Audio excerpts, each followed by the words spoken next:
నిన్న నా పేరు బేతపూడి రాజేంద్ర కుమార్. నేను YSR Congress party publicity wing రాష్ట్ర ప్రధాన కార్యదర్శిగా ఉన్నాను.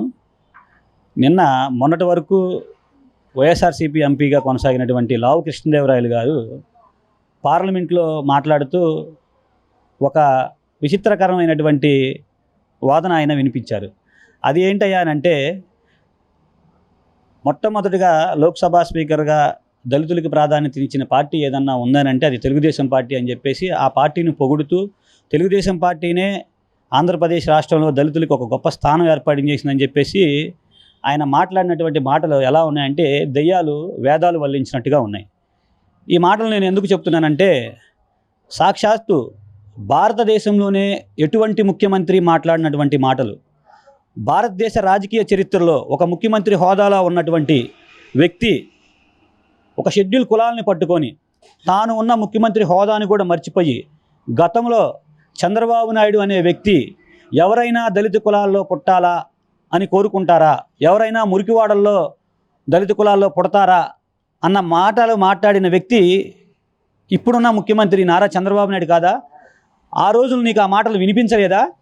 మరి అదేవిధంగా మరి చూసుకున్నట్టయితే ఇదే కూటమి ప్రభుత్వంలో ఉన్నటువంటి ప్రస్తుత శాసనసభ్యులు ఆదినారాయణ రెడ్డి గారు, ఆయన ఏం మాట్లాడతారండి, దళితులు శుభ్రంగా ఉండరు, దళితులు సరిగ్గా బట్టలు కట్టుకోరు అనే విధంగా అనేక రకాలుగా ఉన్నటువంటి దళితుల్ని నీచాతి నీచంగా, దళితులనంటే వాళ్ళ ఓట్లు వరకే, దళితులనంటే వాళ్ళ ఓట్ బ్యాంక్ వరకేనని చూస్తున్నది తెలుగుదేశం ప్రభుత్వం, కూటమి ప్రభుత్వం. మా నాయకుడు మా జగన్మోహన్ రెడ్డి గారు గతంలో ఆయన పరిపాలించినటువంటి పరిపాలనలో రాష్ట్ర క్యాబినెట్లో హోంమంత్రి, డిప్యూటీ సీఎంతో పాటు 5 షెడ్యూల్ కులాలకు సంబంధించినటువంటి మంత్రివర్గంలో తీసుకున్నటువంటి ఘనత మా జగన్మోహన్ రెడ్డి గారి దక్కుతుంది. అదేవిధంగా హోంమంత్రిని మహిళ చేసిన ఘనత దళితులకి జగన్మోహన్ రెడ్డి గారు దక్కుతుంది. అదేవిధంగా డిప్యూటీ సీఎం నారాయణ స్వామి గారిని చేసింది వైఎస్ జగన్మోహన్ రెడ్డి గారు. మీరు మర్చిపోవచ్చు, రాష్ట్ర ప్రజలందరూ చూస్తూ ఉన్నారు, ప్రస్తుతం ఉన్నటువంటి శాసనమండలి స్పీకర్గా ఉన్న వ్యక్తి మోషన్ రాజు గారు దళితుడు. ఏంటయ్యా మీరు దళితులకు చేసింది? ఈరోజు మీరు పార్లమెంట్లో తీసుకెళ్ళి దళితులకు మేం చేస్తాను కాదు, మీరు ఇచ్చిన హామీల్లో, మీరు దళితులకు చేస్తానన్నటువంటి వాగ్దానాల్లో మీరు చేసి నిరూపించండి. అంతే తప్ప ఈ రాష్ట్రంలో మొదటి హోంమంత్రి దళితులను చేశారు కాబట్టే ఈరోజు మీరు హోంమంత్రిని దళితుని పెట్టి మీరు నాడిస్తున్నారు. ఈరోజు చంద్రబాబు నాయుడు గారి క్యాబినెట్లో సాక్షాత్ దళితులు ఎంతమంది ఉందంటే 2. అదే జగన్మోహన్ రెడ్డి గారి క్యాబినెట్లో 5 ఉన్నారు.